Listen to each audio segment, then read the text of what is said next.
madaxweynuhu midnimo ogolo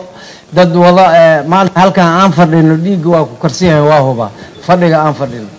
ma ogolo laba qof oo Soomaali oo muwaadiniin oo wax u sheegayso madaxweynaha ma ogolo waxa soo qaadanaa wax walba in asaga lagu xumeeynayo dhibaatada haysato waa jirina anaga ma daaweyn karno ciidankii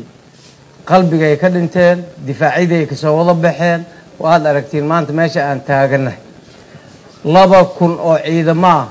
oo inta ka soo jabay aadan yabaal ilaa Gurceel lugayna ciidan ma qaxo ee dib u gurasho sameeya ciidan qaxaayo waxa noogu horeysay madaxweyne Xasan Sheekh xaqiiqatan waa nasiib darro weyn waxa maanta wadankeena ka jiro 4 cutub oo cutub kamid ah eedma dastuurka ku jira xildhibaanada waxa loogu talagalay muxuu ahaa 140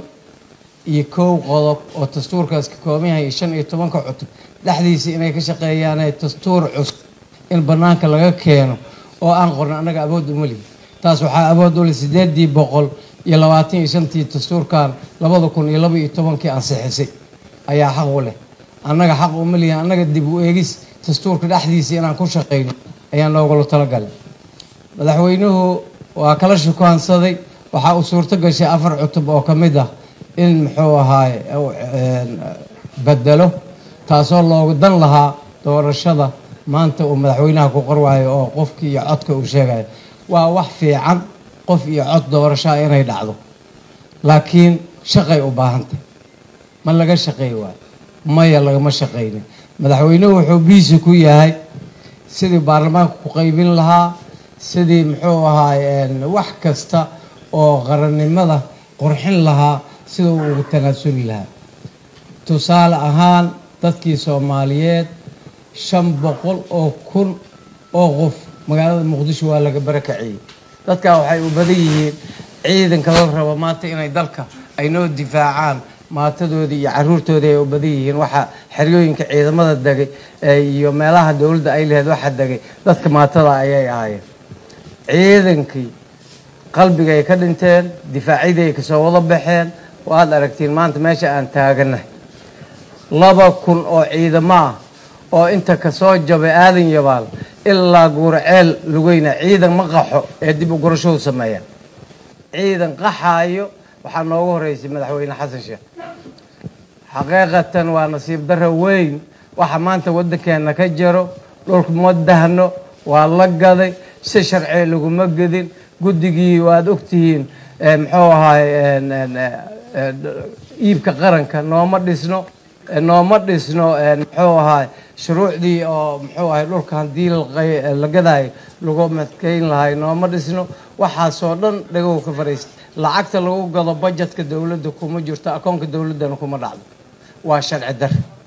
idinka la rabaa ragiina madaxweyneyaalka rabay halkan fadhiyo maanta sidaas ka yeeri doontiin idinka idinta Allah kullee qof kamid ah oo intaan ka soo bixi doona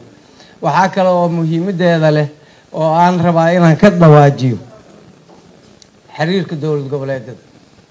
dawlad goboleedyadii shanta ahaa ee isla socday awalba Soomaaliland qadiyad gaar ah lagu tilmaamay jiray dawlad goboleedyadii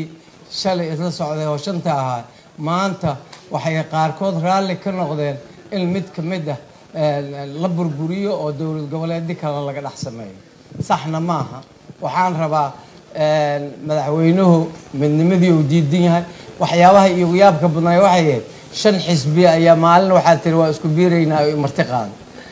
shanta markii tagay oo aan meesha tagay booliis ay yimid oo yir meesha lagu marshiraay war maxaa jir waxaan ku yiri 5 xisbi oo shiraysa ay marti qaatay intaan khudbada ka dhameystay isagu waadi kaliya waxaan aan qiraaya oo aan rabaa hadalkayga inaan ku soo gabagabay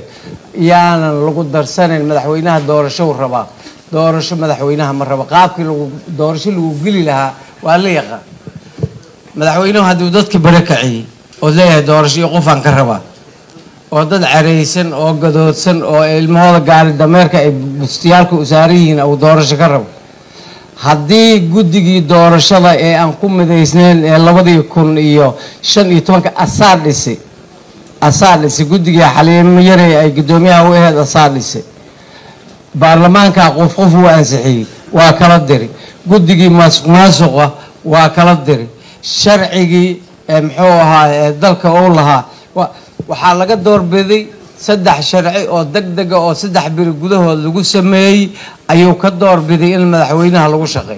تاس لما شقينا يسو الشرعي مركي لجورا يا سجر روحي سالح حكتا شرعي دور الشضا وكتجي كي محوها جدي دور شوين كل جودي سي وكتجي شروع ربه أو سجر سميستي أيو رباعين ودت كان كم ذلك ده معنى هذا وحاول مر هالدين تصور كقيبسية هاي مر هالدي جدي أسجع أو سمايستعيتها أنت معنى هذا وحواي وأجي هاي دت كان إنا ينسيداس دور شكله قليلين كلي وحور ربع وقت الرئيس